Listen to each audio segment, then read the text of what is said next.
আবার এগুলো হয়েছে বেশি, তো এই পাটার মধ্যে হয়েছে। কি জুতো খুলে দেবো? জুতো খুলে দেবে?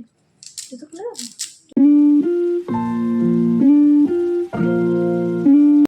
হে guys, welcome back to my channel. আশা করি তোমরা খুব ভালো আছো। জাস্ট কাটাবাড়ি আছি, আবার একটা ব্যাংকিং ব্লগে চলে এসেছি। এখন পরিবারটা বাজে 4টের মতন, আর বাইরে প্রচণ্ড বৃষ্টি হচ্ছে। আমি একটুখানি আমতলা যাচ্ছি, ছেলেটা ডার্মাটোলজিক্স ডক্টরের অ্যাপয়েন্টমেন্ট আছে ওর স্কিনের জন্যে, তো সেখানে চেক আপে যাচ্ছি। তো চলো এখন থেকে ব্লগটা স্টার্ট করা যাক। আশা করি আজকে তোমাদের ভিডিওটা খুব ভালো লাগবে। আচ্ছা, এখন বেরোবো আর বাইরে বৃষ্টিটা পড়ছে, দেখো কীভাবে বেরোবো বলো। সামনেই, বাড়ির সামনে দিয়ে হচ্ছে অটো যায়, কিন্তু এখন এতটা বৃষ্টি পড়ছে, ছেলেকে নিয়ে যাব, একটু কমলেই যাবো। 4:30 দিয়ে অ্যাপয়েন্টমেন্ট আছে, সে এখন প্রায় 4টে মতন বেজেও গেছে। নাচছে দেখো। I look at you and it's easy to see you are that someone I've been trying to meet. I got your number, won't you pick up the phone? Don't leave me hanging on the dial tone. Think back to the night that we met, jumping in the pool, talk to you, dripping wet, nervous when I speak. বৃষ্টি হচ্ছিল, অটোতে উঠে গেছি আমরা।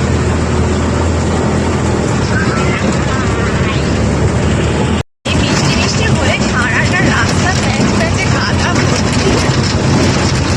বৃষ্টিতে মানুষের বেরোয়, এখনো বাইরে বৃষ্টি হচ্ছে।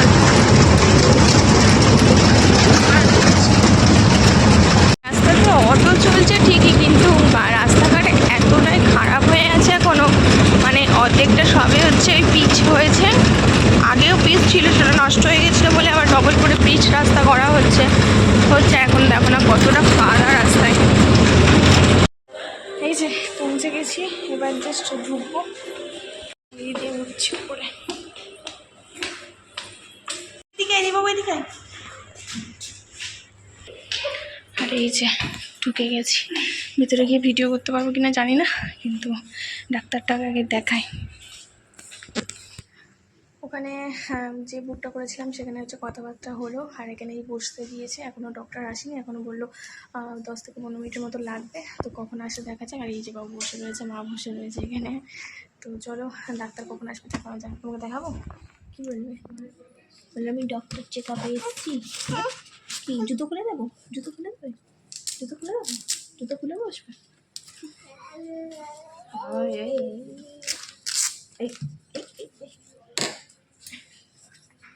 আচ্ছা বসো।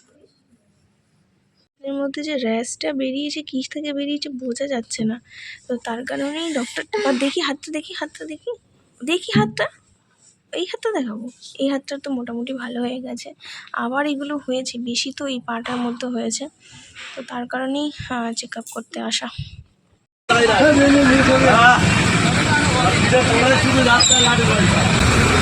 আমাদের ডক্টর চেক আপ হয়ে গেছে, বেরিয়ে পড়েছি, ওষুধটা কিনে নেবো।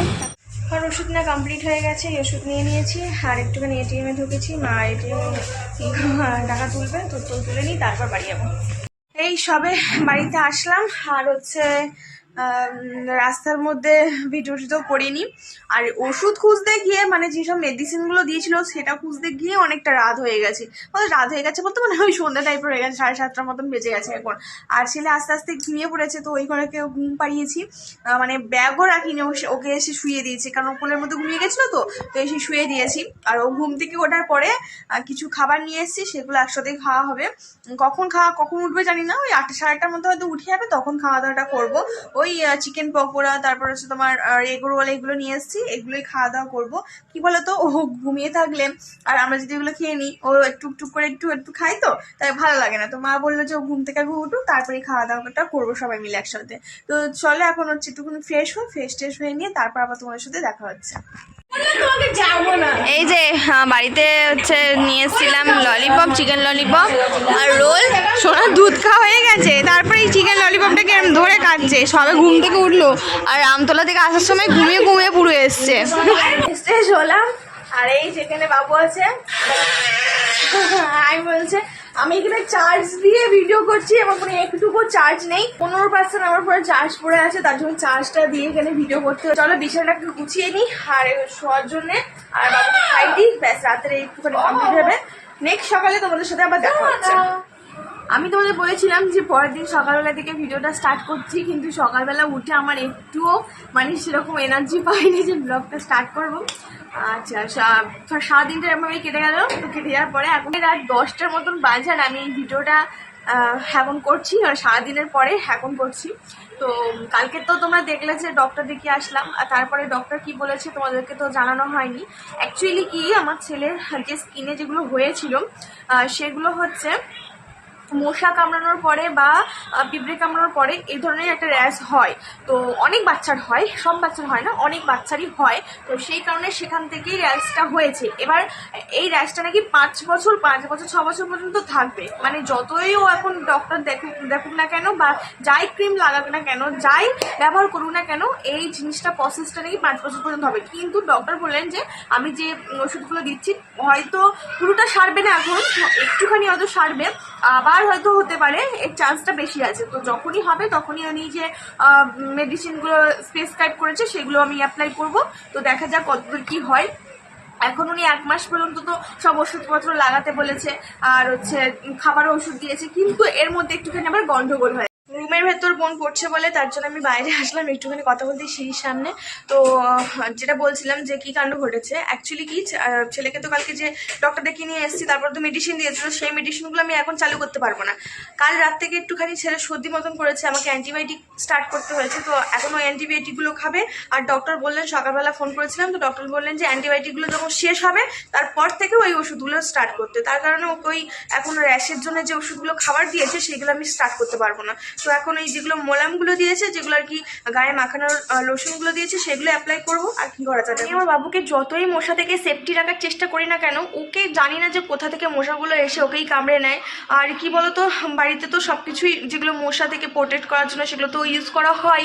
আর যে মশা কামড়ানোর আগে যে ক্রিম বা যেগুলোই লাগানো হয় সেই প্রোডাক্টগুলো ডক্টর বারণ করে দিয়েছে, কারণ তাতে তো হার্মফুল একটা কেমিক্যাল দিয়ে ইউজ করা হয়। আর এই যে জামার মধ্যে যেগুলো দেয় মশা না কামড়ানোর জন্য সেই প্রোডাক্ট ইউজ করতে বলেছে।